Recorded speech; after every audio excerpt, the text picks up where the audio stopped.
في مرحلة معينة من حياتك بتحس إنك محتاج تختفي شوية، مش هروب ولا ملل من الناس، لكن روحك بتطلب سكون، بتتعب من الزحمة، من التشتت، من الأصوات اللي جوه وبره. تبدأ تحس إنك محتاج مساحة تسمع فيها نفسك من تاني، ترتب الفوضى اللي جواك وتراجع خطواتك وتتكلم مع ربنا بصدق بعيد عن كل شواغل الحياة. العزلة ساعات بتبقى مش طرف، لكنها ضرورة، وقفة مراجعة وشحن روحي ورجوع للمنبع اللي بيطهرك من تعب الأيام.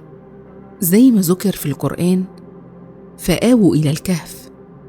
الكهف هنا مش جدران ولا مكان، الكهف هنا عشان تشحن طاقتك وتقدر تكمل بثبات وسكينة، تعيد حساباتك وترتاح شوية وتلجأ لله عشان قلبك يسكن ويطمن، وتخرج بعدها للناس أنقى وأهدى وأقرب لنفسك.